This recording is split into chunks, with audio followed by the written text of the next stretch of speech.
Hey guys! Welcome to this week's Did You Know Real Talk with Anita and Christine. Did you know that New Jersey passed a brand new law in 2024 called the Structural Integrity Law? It changed how those HOAs are legally required to handle their financial reserves.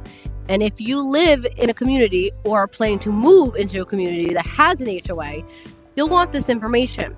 So today, we're going to address how this new 2024 reserve mandate affects HOA fees in New Jersey. This extends to all HOAs, including townhouses, senior communities, co-ops, and condos. So first, let's look at the baseline law that rules how HOAs operate, and this is the Radburn Law. This is a New Jersey regulation that guarantees voting rights for homeowners and HOAs by mandating open board meetings, anonymous ballot voting, and the right for all qualified residents to vote and run for election.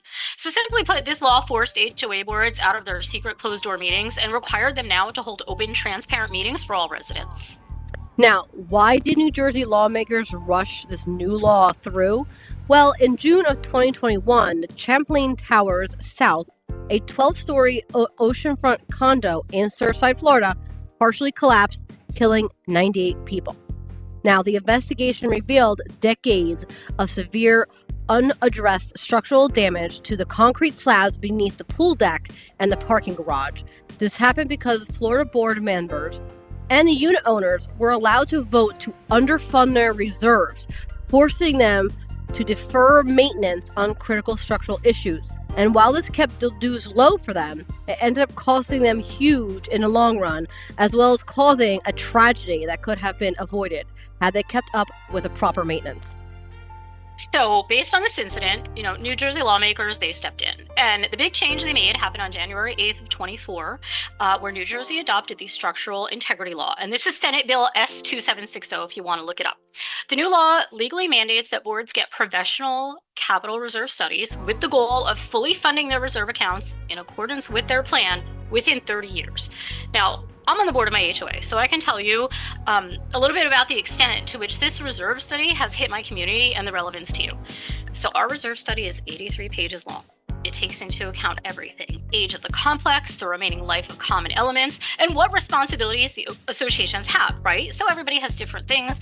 It usually covers roofs, sidings, lighting, and then if you have amenities like clubhouses, tennis courts, pools. It explicitly provides the anticipated costs associated with building maintenance, as well as the anticipated cost of repair or replacement for common area elements necessary to maintain the structural integrity of the buildings. And on top of that, it provides a full preventative maintenance program funding analysis. Now, the way this works is that an engineering company looks at each element and assigns a dollar value.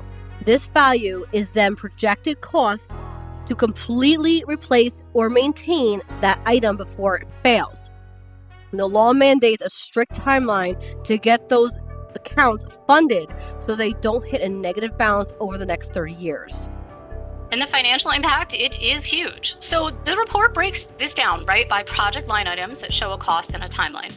And the money sits in a reserve account on the HOA's balance sheet. However, to fund active projects, the association is allowed to borrow between those internal budget allocations, and the current versus projected funding is going to determine how your monthly dues are affected as well. Now, if the funding deficiency requires a 10% or greater increase in your regular maintenance fees, the board is legally required to catch up the funding by either the earlier part of 10 years or by the exact date the reserve account is projected to go negative. If the deficiency is smaller and would increase maintenance fees by less than 10%, the association must immediately adjust their budget to meet the funding plan. Now, some communities were lucky; they are already well funded, while others were severely underfunded. And unfortunately, for those underfunded communities, HOA dues have skyrocketed, and there's not much anyone can do because HOAs must comply with the law. And while this isn't exactly new, many moving into communities that have HOAs don't know or don't fully understand how this happens. Many currently living in those communities with HOAs don't either, which is why we're here. Now, I want to be clear about this, guys. This is just my opinion. I feel that the lawmakers, they pushed this new 2024 law to an unrealistic extent. While the intent to prevent structural damage and keep homes safe is vital and is important, extending these aggressive funding mandates to every minor neighborhood element has made our monthly dues completely unaffordable for many working families. What can we do? Well, there is something. And if you have opinions on this new law, you do have options. You can tell the lawmakers who sit in Trenton and write these laws that they need to revisit this. Write to your local New Jersey state senator, write to your New Jersey state assembly members, write to our governor, and sign the petition.